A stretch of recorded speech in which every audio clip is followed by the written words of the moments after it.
자, 반갑습니다, 여러분들. 그 센트리움 학원에서 통합사무소 갖고 있는 김기배 강사라고 합니다. 자, 일단은 이제 저는 제 이제 그 자료의 6페이지가 핵심이거든요. 그래서 6페이지에 있는 내용 중심으로 말씀을 드리고, 사실 이제 통합사회라는 과목은 한국사라는 과목, 이제 한국사라는 과목은 이제 중학교 때 있었는데, 근데 이제 좀 물론 고등학교 들어와서 좀 변동이 있고, 조금 현대고가 한국사를 좀 독특하게 운영합니다. 그래서 독특하게 운영되는 건 좀 말씀을 드리고, 마찬가지로 이 통합사회도 물론 중학교 때 사회라는 과목이 있긴 했지만, 근데 조금 구성 원리가 다르고, 그 구성 원리에 대해서 잠깐 설명을 드리면서, 그리고 또 현대고가 또 통합사회 굉장히 독특하게 나오거든요. 그래서 그 독특한 부분도 좀 말씀을 드리고, 실제로 어떻게 좀 이게 정리가 되어야 되고 어떻게 준비가 되어야 되나 그런 부분들을 좀 제가 간단하게 말씀드리도록 하겠습니다. 자, 일단은 6페이지를 보시면은 통합사회가 어떻게 운영이 되냐면은, 보통 이 통합사회가 원래는 4단위로 운영이 됩니다. 4단위. 그러니까 법정 이수단위가 4단위고, 그리고 일주일에 4시간이 들어간다는 건데, 근데 거의 대부분의 학교들이 4단위로 운영을 안 하고요. 보통 3단위로 운영을 합니다. 그러니까 현대고도 아마 교육과정표에는 4단위로 운영한다고 돼 있을 거거든요. 교육과정표에는. 근데 실질적으로는 3단위로 운영을 하거든요. 근데 이제 3단위로 운영되는 이유가 뭐냐면은, 일단 기본적으로 이 통합사회라는 과목의 구성 원리가 어떠냐면은, 우리가 이제 수능의 사탐 심화 과목에 이제 일반사회 영역이 있고요.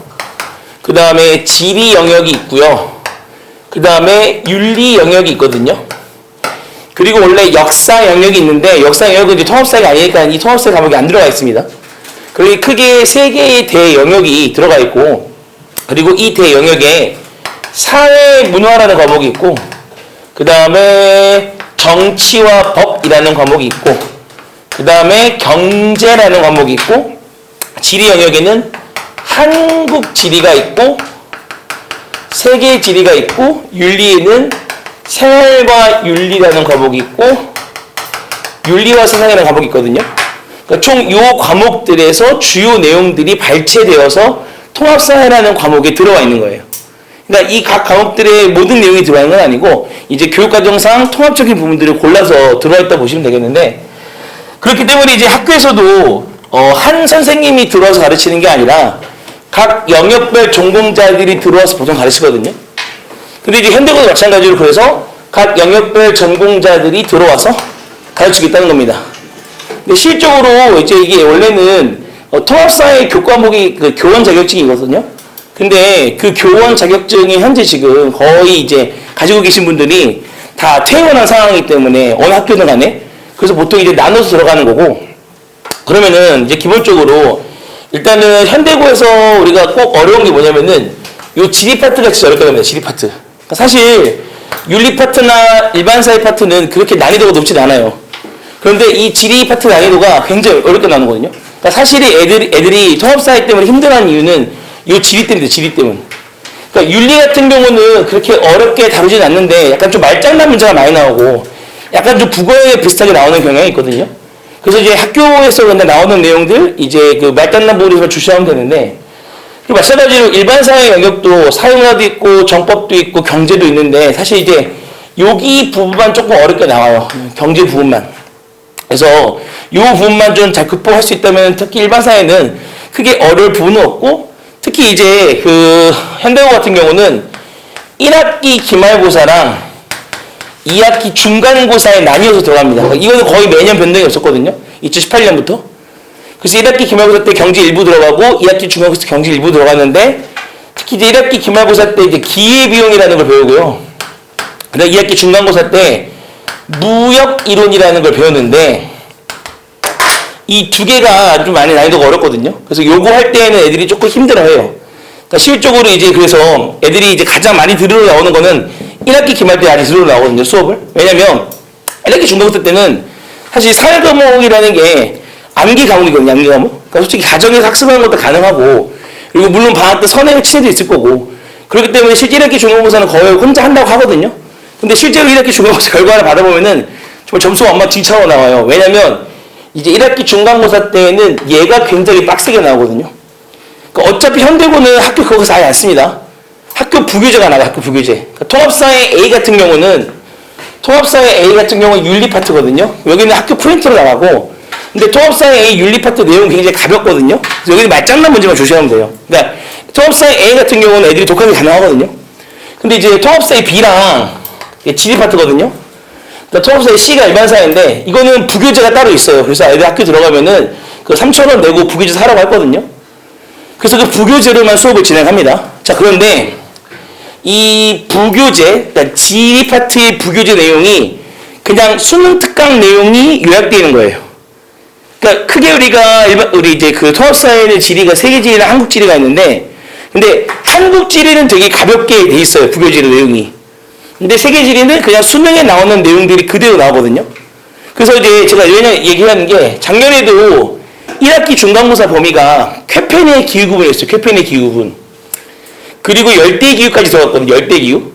그리고 또 이제 쾌페네 기후구분은 이제 기후 요소랑 기후 요인 배우면서 이제 실적으로 이 지역에서 이 기후가 왜 나타나는지 그런 원인들을 배우거든요. 사실 이게 거의 지구과학이랑 유사를 해요. 근데 일단 그래도 쾌페네 기후구분에서 분명히 열대, 온대, 건조, 냉대, 한대 모든 기후 조금씩 배우거든요. 그리고 이제 구체적으로 따로 배우는 건데 그거 배운 이후에 근데 시험 범위가 열대 기후까지였어요. 그래서 제가 이제 작년에 재작년에 애들 데리고 수업할 때도 야 니네 이거 지금 시험 범위가 열대 쾌페네 기후구분이랑 열대 기후까지로 했는데 열대 기후만 문제 나오는 거 아니다. 쾌페네 기후 배웠기 때문에 그냥 열대, 건조, 온대, 냉대 한대 다 낼 거라고 학교에서. 그러니까 제가 이제 엄청 빡세게 했거든요. 근데 이제 작년 시장에도 제 수업 듣다가 이렇게 중간에 또 이탈되는 애들이 있어요. 중간에 수업 듣다가. 그러니까 이제 학교에서는 이렇게 안 가르쳤는데 선생님이 잘 가르친다. 학교 수업이 안 맞는 것 같다. 그래서 이제 보통 한 10명, 12명 모이면 한두 명 나가거든요. 근데 결국 그런 애들 다 이제 점수가 안 나올 수가 있는 게 뭐냐면 항상 늘 쾌페네 기후구분 들어가는 해에는, 들어갈 때는 무조건 10대까지만 한다 하더라도 모든 게 다 내거든요. 그러니까 학교 수업이 굉장히 불친절해요. 세계지리가. 그러니까 가르치는 것 이상 너무 문제를 많이 내요. 그러니까 확실하게 중간고사는 학원 수업 들을 애들 안 들을 애들 갈려요. 아니면은 방학 때 선행 친 애들 안 친 애들이 확 갈려요. 그래서 보통은 이제 통합사회 1등급 컷이 80점 후반대나 90점 초반대를 끊어주거든요. 그러니까 3개 틀린 거랑 4개 틀리거든요.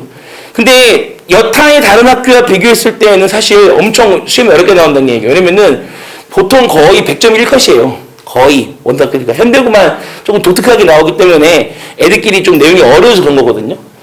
그래서 실적으로 작년 같은 경우도 뭐 이제 각 반에서 뭐 50점, 60점이 흔했거든요. 그러니까 물론 애들이 그래서 통합사회 내신을 이제 빠른 포기를 선언하는 애들이 많았습니다. 어쨌든 간에 그런 부분들이 좀 이거는 저도 이제 수업을 하는 입장이지만 학원에서 학교 선생님이 조금 불친절하게 하는 경향이 있어요. 그래서 이 기후와 관련된 걸 1학기 중간에 나가고 1학기 기말까지 나가요. 그러니까 수능 세계지리를 하시는 거예요. 학교 선생님이. 그래서 이제 기출문제도 기출문제지만 보통은 수능 기출문제나 그러니까 작년 수능 기출문제나 작년 6월, 9월 평가원 문제 이런 것도 많이 활용하시거든요. 그러니까 그런 부분들도 애들이 사실 1학년 애들이기 때문에 고3 공부가 아니니까 애들이 그런 것들을 혼자 스스로 찾아서 하기 어렵거든요. 그러니까 그런 것들을 제가 도움을 줄 수 있다는 거예요. 1학기 중간 같은 경우는 사실 얘 때문에 문제인 거예요. 그리고 1학기 중간고사에 뭐가 들어가냐면 전법 파트가 들어가는데 사실 현대고에서는 일반 사회 영역에서는 전법 파트는 그렇게 어렵게 안 나와요. 그러니까 여기는 경제만 주시하면 되고요. 경제가 이제 이때 들어가고요. 그 다음에 이제 지리가 1학기 때 너무 힘들거든요. 왜냐면 이거 기후를 굉장히 심도 있게 나갑니다. 그래서 이제 저 같은 경우도 거의 수능 기출을 이제 계속 풀려야 돼요. 그래야지 애들이 손도 못 대서 시험을 망했다는 얘기가 안 나오게끔 해야 되기 때문에 그런 부분들이 조금 어려운 부분이고, 그리고 이제 윤리는 그렇게 등급을 변별하게끔 어렵게 나오지 않은데, 근데 작년에 이제 1학기 초보다 어떤 사건이 있었냐면은 살짝 문제 오류가 났어요. 이제 말장난 문제를 냈거든요. 근데 말장난 문제를 좀 이렇게 설계를 좀 이상하게 하셔가지고 이렇게 보면 이렇게도 답이 되고 저렇게 이렇게 답이 되거든요. 근데 물론 이제 원래 복수정답 인정했어야 되는데 아마 안 했던 걸로 제가 기억을 하거든요. 그 윤리 같은 경우는 그런 이제 말장난 문제만 조심하면 되기 때문에 그런 부분들이 이제 제가 어떻게 나온다를 애들한테 다 설명해줘요. 이런 문장은 이렇게 바뀌고 이런 문장은 이런 문장과 합쳐져서 이렇게 될 거다. 그리고 이제 보통 이제 뭐가 나오냐면 윤리에서 가장 많이 나오는 게 벤 다이어그램 문제예요. 벤 다이어그램. 예를 들어서 이제 뭐 이게 A 학자의 주장, B 학자의 주장, C 학자의 주장이 있잖아요. 그러면 여기 공통점, 여기 공통점, 여기 공통점, 그리고 전체 공통점 이런 식으로 나눠가지고 문제를 내가지고 이게 공통점 차이점 비교하는 문제가 나오거든요. 근데 이런 것들도 사실 근데 이제 우리가 크게 문장만 떼가지고 공통점 차이점 제가 문자를 다 만들어주거든요. 그래서 연습을 시키니까 사실 윤리 같은 경우는 제가 연습을 시키기도 하지만 기본적으로 문제가 얼굴에 안 나와서 이제 좀 수월하고요. 그래서 이제 통합사회는 벌써 제가 말씀드렸지만 보통 이제 세계지리랑 경제파석이 좀 어렵게 나오기 때문에 제가 독학이 가능한 학교랑 독학이 불가능한 학교도 보거든요. 항상 통합사회는 뭐 예를 들어 주변에 압보나 청담고는 독학이 가능한 통합사회 학교예요. 독학이 가능한. 그러면 이제 그 압구정보나 청담고 애들이 왜 그 통합사회 수업을 들어야 되냐? 다른 과목 할 시간에 이제 다른 과목 할 시간이 부족하니까 통합사회를 하고 나서 효율적으로 학습을 해야 하는 거고 현대고 같은 경우는 독학이 불가능하다는 거죠. 사실은. 이게 기본적으로 좀 많이 좀 도움을 받아야 되는 상황들이 있다는 거고 그 다음에 이제 2학기 때 들어가면 뭔 얘기지만 2학기 때 들어가면은 통합사회 내용이 그렇게 어렵지 않아요. 그래서 애들이 2학기 때는 요것만 잘 넘어가면은 솔직히 추월하게 할 수 있고요. 근데 이제 한국사를 말씀드리면 자 한국사 같은 경우는 일단 얘네들이 기본적으로는 원래 3단위가 깔려야 돼요. 기본적으로는 3단위가 깔려야 되는 이게 법적 이수단이거든요. 다른 학교들은 다 1학년 때 3단위하고 끝내거든요. 근데 현대고는 2단위를 해요. 2단위. 그리고 3학년 때 1단위를 해요. 3학년 때 1단위. 그래서 2+1이에요. 2+1 얘네는. 그래서 한국사를 1학년 때 2단위를 하고 3학년 때 가서 1단위를 해요. 그리고 이제 이 한국사 현대고 특징이 뭐가 있냐면 얘네가 출판사가 시마스거든요. 거의 안 써요. 거의 채택이 안 되는 교과서거든요. 이 주변에도 이 주변은 그나마 좀 있는 편이에요. 다른 쪽보다는. 얘네랑 뭐 세화여고랑 그 다음에 영동고 정도? 이 정도가 채택을 하고 거의 대학교도 천재교육이나 이런 데 하거든요. 근데 문제는 이제 이 출판사가 아예 시중 문제가 없어요. 그러니까 자소서만 딸랑 있어요. 되게 불친절한 교과서예요. 이거를 왜 택했을지 모르겠는데 일단은 첫 해부터 그래서 택해왔거든요. 한국사 2015 개정교과서 바뀌고 나서. 그리고 일단 기본적으로는 문제 출제 방식이 교과서 기반 출제예요. 이 교과서 기반 출제라는 게 사실 거의 모든 학교들이 요새는 거의 다 교과서 기반 출제를 해요. 왜냐면 서울특별시 교육청에서 학교 교사들한테 계속 연수를 하거든요. 외부 자료에서 시험 내지 마라. 왜냐면 한국사는 수능 필수 과목이잖아요. 그렇기 때문에 애들한테 학습 부담 주지 마라. 그래서 계속 주기자자 갈구거든요. 그래서 옛날처럼 외부 자료를 끌고 온다거나 아니면 뭐 수능 기출 문제를 가져와서 뭐 변형을 시키고 이런 건 없어요. 그건 뭐냐면 교과서에 기반한 출제한다는 얘기인데 이게 어떤 식이냐면은 보통 이거예요. 네 교과서를 다 외웠니 아니었니에요. 교과서를 다 통째로 외웠으면 너 100점, 아니었다고 너 70점 이런 식이에요. 그러니까 교과서를 얼마나 짧은 시간 내에 완전 학습을 통해 교과서 전체를 외우고 들어갔냐 안 들어갔냐예요. 그러니까 너무 이제 공부가 인스턴트식으로 되는 경향이 있는데 근데 그렇게 해야지만 이제 나오게끔 점수가 나오게끔 문제를 만들거든요. 그래서 기본적으로 이제 말씀드리지만 그래서 이제 교과서 전체를 빠짐없이 암기하는 게 중요하다는 거고 보통 이 현대어가 쓰는 방법이 뭐 지역 명칭이나 인물을 살짝 바꿔서 비문을 만든다거나 그리고 오답 선택지를 좀 굉장히 좀 이상하게 구성한다거나 아니면 모두 고르시오 문제를 던진다거나 이런 방식으로 해서 이제 교과서 하나하나의 전체적인 내용을 외우지 않으면 안 되게끔 하는 그런 부분들이고 그래서 저도 아예 그냥 현대고 한국사 같은 경우는 그냥 교과서를 외우자예요. 저도 이제 전략이 교과서를 외우자. 교과서를 외우자. 그럼 옆에 보시면 이게 왼쪽이 이제 시버스 교과서거든요. 그럼 저도 아예 그냥 교과서로 수업을 해요. 그래서 교과서에다가 자 밑줄 다 그어놓고 이제 괜히 밑줄 그어놓은 게 아니라 선택지로 뽑혀 나올 수 있는 이제 문장들이 있거든요. 그 문장들을 밑줄을 그어놓고 이 문장들은 이런 식으로 뽑혀 나올 거야. 보통 이런 식이에요. 긍정형 문장을 부정형 문장을 바꾸고 아니면 비슷한 주제의 문장을 두 개 합쳐가지고 비문을 만들거나 그런 방식이거든요. 아니면은 보통 이런 데서 내는 거예요. 이런 데서. 요런 데서 내는 거예요. 요런 데서. 구석지에서. 이거를 읽으면 맞추고 못 읽으면 못 맞추는 문제. 그리고 서술형은 그렇게 까다롭진 않아요. 그런데 조건을 걸고 논술을 시켜요. 근데 물론 이제 논술이라는 게 긴 게 아니라 보통 약술인데 세네 줄로 쓰라는 건데 근데 이제 보통 서술 조건을 걸고 약술을 시킨다는 얘기는 그냥 대놓고 점수를 깎겠다는 거거든요. 그럼 이제 점수를 어떻게 깎을 거냐? 이제 예를 들어 이런 거죠. 뭐 1920년대에 뭐 일제의 삼미증식 계획이 있는데 뭐 이거에 영향을 써라. 그 영향이 들어갈 몇 가지 키워드가 있거든요. 세 가지 정도의 키워드가. 그 키워드가 다 들어가게 서술하면 맞게 해주는 거고, 키워드가 하나 빠질 때마다 1점씩 까는 거죠. 그런 방식이거든요. 그러니까 결국은 뭐냐면 역사는 사실 키워드예요. 각 사건의 상황이나 순서에 있어서 어떤 키워드가 나와 있으면 이런 시대이고 이런 사건이고 이런 인물이라는 걸 계속 파악을 해두거든요. 그래서 꼭 이제 문제를 해결할 때 꼭 외워야 될 키워드들에다가 빈칸을 넣어놓고 이거 가지고 그냥 주구장창 계속 하는 거거든요. 그러니까 한국사는 저 같은 경우도 학원 수업 진행할 때 테스트 딴 거 안 봐요. 이거 봐요. 했던 거 계속 봐요. 그러니까 이게 원래 혼자 할 수 있는 거잖아요. 그러니까 교과서 암기잖아요, 사실 이게. 원래 혼자서 할 수 있는 건데 그걸 이제 학원을 왜 보내시는 거냐. 집에서 혼자 할 수 있는데 근데 이게 사실 이런 거죠. 이 교과서 빈칸 자료가 작년, 재작년에 이제 어떤 분이 말하냐면 자료만 살 수 없냐예요. 근데 이제 그렇게는 안 하거든요. 자료만 살 수 없냐. 도대체 어머니들 보면 자료만 사실 거면 그냥 수업료를 다 내고 가져가십시오 하거든요, 보통. 예, 왜냐면 이제 그러면 자료만 사가면 이제 수업을 듣는지 불공정하잖아요, 사실은. 그러니까 그렇기 때문에 이 자료만 팔아달라는 요청이 말 정도로 사실 이게 애들이 되게 좋아하고 사실 이제 한국 사람들은 이 자료 이제 받으려고 들어오는 게 많거든요, 보통 수업이. 그래서 이제 이걸로 테스트 보고 아예 그냥 그래서 좀 효율적 시간 내에 교과서 전체를 빠르게 암기할 수 있는 그런 전략을 세워주는 방향으로 제가 진행을 하고 있습니다. 그래서 얘네가 어쨌든 간에 그러면 지금 3단이잖아요, 3단이. 근데 2+1로 나간다 그랬잖아요. 그러니까 다른 학교는 1년 내내 쫙 나가요. 1단원, 2단원, 3단원, 4단원을. 그래서 이제 한국사 같은 경우가 지금 1단원이 전근대사고 2단원이 개항기고 3단원이 일제강점기고 4단원이 현대인데 작년에는 여기까지 나갔어요. 여기까지. 그리고 재작년에는 이렇게 나갔어요. 왔다 갔다 하고 왔다 갔다. 근데 기본적으로 4단원은 3학년 때 배웠는데 생각이 되겠습니다. 그래서 생각보다 현대고 한국사가 생각보다 애들 등급이 잘 안 나와요. 작년에도 1학기 중간고사 1등 컷이 92점이었거든요. 92점이 3개 틀린 거거든요. 근데 보통 다른 학교들 거의 1개 틀리거나 100점이에요.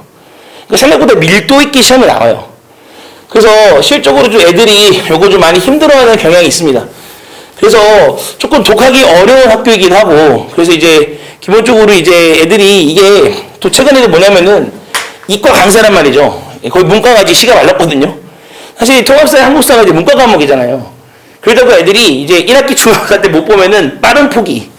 선생님 저 이과 갈게요. 저 이과 갈 거거든요. 아니면 이제 저 정시로 할 거예요. 이런 얘기 많이 나오는데, 근데 이제 이것도 되게 경계해야 될 게 뭐냐면은 그 올해 입시 고3 입시가 좀 먼 얘기긴 하지만 그 이과 재학생 정시를 하는 친구들이 되게 손해를 많이 봤어요. 얘네 이제 코로나 보니까 거의 지금 이과 쪽 정시 TO는 다 이제 반수생, 그리고 이제 장수생들, 그리고 특목고들이 싹 가져갔어요. 그러니까 실적으로 재학생들이 이제 갈 데가 없는 상황이 되거든요. 그리고 거기서 물론 저도 이제 문과 출신이지만 문과는 더 상황이 안 좋은 게, 그럼 이제 이과 재학생 정시를 보낸 주 중에서 소위 말하는 서울 상위권대학이나 의치하는 수를 못 가는 애들은 그럴 바에는 간판이라도 따자 문과로 가요. 왜냐면은 과탐 2개 선택한 애들은 문과로 오시거든요. 근데 지금 이게 불공정한 게 사탐 2개 선택자들은 이과를 못 써요. 왜냐면은 인서울 모든 이과 학교들이 다 과탐 2개를 강제로 했거든요. 이걸 뭐 2, 3년 내로 분명히 이게 뭐 수용이 있을 겁니다만, 기본적으로 이제 이런 상황이기 때문에 제가 봤을 때는 일단은 얘로 가는 게 맞아요. 일단 얘로 준비를 하는 게 맞아요. 일단은. 그러니까 수시에서 정시로의 전환은 1학년에서 2학년 올라갈 때 결정이 늦지 않습니다. 그러니까 일단은 수시를 생각을 하고 가시는 게 맞다는 얘기거든요. 그리고 기본 마찬가지예요. 현대고도 이 시기가 보면은 정시로 가는 애도 거의 재수생이에요. 거의 재수생 보면. 그렇기 때문에 일단은 수시로 낮춰놓고 진행이 맞고, 그리고 수시로 낮춰 진행했을 때 일단 얘가 3단이 2단이거든요. 그럼 총 5단이에요. 그러니까 단위수로 따지면은 되게 만만치 않은 단위라는 거고, 그렇기 때문에 이과 지망 학생들도 이거를 그냥 내깔려줄 수 없는 상황이라는 얘기고, 그러니까 결론은 이겁니다. 그러니까 얘가 전체 등급을 올려주는 효자 과목이 될 거냐, 전체 등급을 다 깎아먹는 불효자 과목이 될 거냐의 문제이거든요. 근데 말씀드렸지만 1학년 중간 기말 갈수록 계속해서 애들이 이거 포기한다니까요. 그러니까 한 번 1학기 중간 기말만 잘 넘어가면은 애들이 경쟁이 덜해지는 거예요. 그러니까 오히려 가면 갈수록 하는 애들은 등급을 따지기 쉬워지는 그런 형태의 과목이 됐거든요. 그러니까 그런 부분들을 좀 차단하셔가지고 실적으로 이게 나름대로 좀 이렇게 좀 도움이 될 수 있는 과목이다 하는 걸 좀 강조드리고 싶습니다. 네. 그러면은 제한되는 시간이 여기까지여서 오늘 여기서 좀 마치도록 하겠습니다. 귀한 시간 내주셔서 감사합니다.